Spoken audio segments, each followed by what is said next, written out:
అధ్యక్ష వీళ్ళ వైఖరి చూస్తుంటే కడుపుల కత్తులు పెట్టుకొని అలుముకున్నట్టు ఉన్నది. వీళ్ళది మీ సిబిఐ కేసు గురించి మీరు అనేక సందర్భాల్లో మాట్లాడచ్చు. అవినీతి ఆరోపణలు ఎదుర్కొంటే విచారణకు కూడా సిద్ధంగా లేని మీ మానసిక విధానం చూస్తుంటే ఇవాళ చాలా జాలి కలుగుతా ఉంది. ఇవాళ 42% రిజర్వేషన్లకు బేసిక్ గా టీఆర్ఎస్ పార్టీ ఫ్యూడలిస్టిక్ పార్టీ వ్యతిరేకంగా ఉంది కాబట్టి ఇవాళ రిజర్వేషన్ల అంశం ఇక్కడ దానికి సంబంధించి పంచాయతీ రాజ్ మున్సిపల్ అడ్మినిస్ట్రేషన్ కోట ఎత్తేస్తుంటే ఇవాళ టీఆర్ఎస్ కావాల్సుకొని సిబిఐ పేరు మీద కార్యక్రమం చేస్తా ఉంది. ఏందా ఆరోపణలు ఎదుర్కొంటే విచారణకి ప్రజాస్వామ్యంలో విచారణకు ఎదుర్కొని నిర్దోషిగా నిలబడాలి. విచారణకు వచ్చినోడే ఈ విధంగా ధర్నాలు చేస్తే విచారణ ఎదుర్కోవాల్సినటువంటి వాళ్ళు ఈ విధంగా ప్రొటెస్ట్ చేస్తే ఇవాళ తెలంగాణ మొత్తం సమాజం గమనిస్తోంది. బీఆర్ఎస్ పార్టీ బీసీల పట్ల ఉన్న వైఖరి, బీసీల పట్ల ఉన్నటువంటి ప్రేమ ఏ విధంగా కనబడుతుందో చూస్తా ఉన్నాం.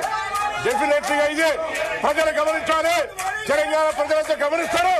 బీఆర్ఎస్ వైఖరి ఏ విధంగా అయితే బీసీలకు సంబంధించి రిజర్వేషన్లు అడ్డుకోవడానికి చేస్తా ఉన్నారు. బీసీలకు సంబంధించి ఈరోజు జరుగుతున్నటువంటి పరిణామాల్లో తెలంగాణ ప్రభుత్వం ముఖ్యమంత్రి గారి నాయకత్వంలో అన్ని రకాల అంశాలు తీసుకొని పోతుంటే ఎందుకు జరుగుతోందని అడుగుతాను. ఏమైంది? కనీసం సిబిఐ విచారణకు ఎందుకు వ్యతిరేకిస్తా ఉన్నారు? సిబిఐ విచారణకు ఎందుకు వ్యతిరేకిస్తా ఉన్నారు? సిబిఐ విచారణకు ఎందుకు వ్యతిరేకిస్తా ఉన్నారో అడుగుతా ఉన్నా. ఇవాళ చర్చ ముందు 42% కానీ 42% కానీ అండి 42% పేరు మీద అడ్డుకోకుండా జరుగుతోంది. కేసీఆర్ కుటుంబానికి సర్వేలో కూడా పాల్గొనలే. వీళ్ళు ఇష్టం లేదు, కడుపులో కత్తులు పెట్టుకొని అలుగుకొని పంపుతా ఉన్నారు బీసీలను. ఇవాళ బీసీలకు అన్యాయం చేస్తుంటే కనీసం పార్టీ నాయకత్వం స్పందిస్తున్నది. నేను అడుగుతాను మన్సూర్ జారీ గారు, బండ ప్రకాష్ గారు, ఇలా బీసీలకు సంబంధించి ఒక ప్రక్రియ జరుగుతుంటే అచేతనంగా నిలిచారు. ఈ తప్పిదాన్ని గమనిస్తా ఉన్నారు. చరిత్ర ఊరుకోదు. ఫ్లోర్ లీడర్ గా రాజు గారు కావచ్చు, రమణ గారు కావచ్చు, అందరూ కూడా చెప్తా ఉన్నాం. 42% రిజర్వేషన్ సంబంధించి టీఆర్ఎస్ పార్టీ కుట్రపూరితంగా తెలంగాణ ప్రజలు గమనించాలి. తెలంగాణ ప్రజలందరికీ విజ్ఞప్తి చేస్తా ఉన్నాం. టీఆర్ఎస్ పార్టీ వైఖరి చూడండి. 42% రిజర్వేషన్ ఏ విధంగా వ్యతిరేకిస్తుందో మధుసూదనాచారి గారు స్పందించకపోతే వారు కూడా ఇందుకు సంబంధించి డెఫినెట్లీగా వారికి సపోర్ట్ ఉన్నట్టుగా భావిస్తా ఉన్నామని చెప్తా ఉన్నాం. ఇలా బీసీల గురించి మాట్లాడతారు. బీసీలకు ప్రక్రియ జరిగితే అడ్డుకున్నప్పుడు సపోర్ట్ చేయరు. ఇదేం పద్ధతి అని అడుగుతా ఉన్నాం. అందుకే దయచేసి అధ్యక్ష వీళ్ళని వెంటనే ఒక విచారణ ఎదుర్కోలేని అవినీతి పరులుగా అవినీతి ఆరోపణ వస్తే విచారణ ఎదుర్కోక మొగల్ని కొట్టి మొరమర అన్నట్టుగా ఇలా ఈ విధంగా రాద్ధాంతం చేస్తున్నటువంటి వాళ్ళు ప్రజాస్వామ్యాన్ని అపహాసం చేస్తూ ఇలా బీసీల రిజర్వేషన్ అడ్డుకోవడానికి ప్రొటెస్ట్ చేస్తున్న వీళ్ళ మీద కఠిన చర్య తీసుకోవాలని కోరుతా ఉన్నాం. తెలంగాణ ప్రజలు గమనించాలని కోరుతా ఉన్నాం. ఇలా బలహీన వర్గాల నాయకులు మధుసూదనాచారి గారు కానీ, బండ ప్రకాష్ గారు కానీ, రాజు గారు కానీ, ఎల్ రమణ గారు కానీ, దాసం శ్రవణ్ ఆనాడు తెలంగాణ ఉద్యమంలో మా పార్టీలో ఉండి మా పార్టీ మీద అడిగినాం. మేము ఇలా పూర్తి అచేతనంగా బొమ్మల్లాగా మారకండి. మీ పార్టీకి ఇష్టం లేకపోవచ్చు, కానీ ఇది ఒక చారిత్రాత్మక నిర్ణయం. దానికి సపోర్ట్ గా ఉండాలని నేను మరొకసారి కోరుతూ ఆరోపణలు ఎదుర్కొనే చేతగాక ఆరోపణలు ఎదుర్కొనేటువంటి పేరు మీద బీసీల రిజర్వేషన్ అడ్డుకునేటువంటి కుట్ర ఇది దౌర్భాగ్యమైనటువంటి పరిస్థితి అనే మాట సందర్భంగా మనం చేస్తాం. అధ్యక్ష రెడ్డి గారు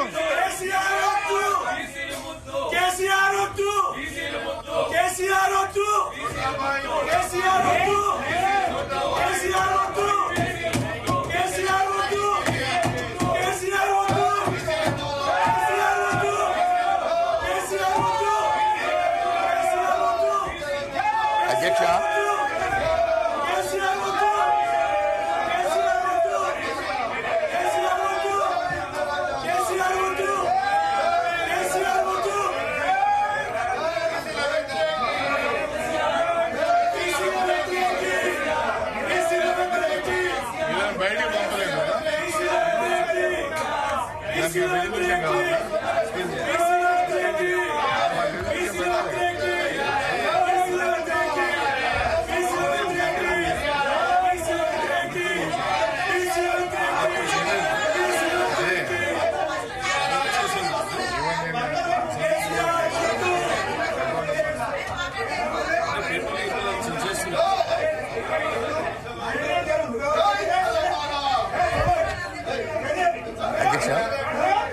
అధ్యక్ష,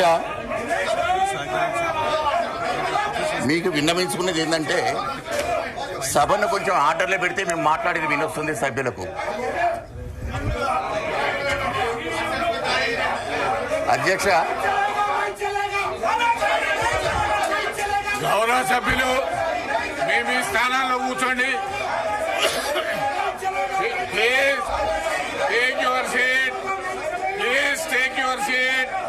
please take your seat. Please take your seat. Please take your seat. Please take your seat. Kota Reddy గారు, మీరు మీ స్థానాల్లో కూర్చోండి. ప్లీజ్ మీ స్థానాల్లో కూర్చోండి.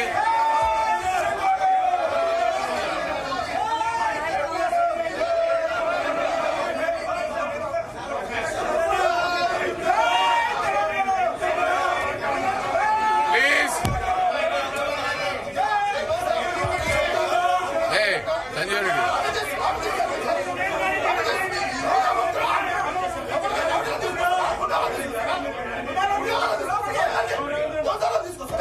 ప్లీజ్. రాజు గారు, షంబీపూర్ రాజు గారు, దయచేసి మీరు మీ స్థానాల్లో కూర్చోండి. మీరు పోడియం దగ్గర రాకండి.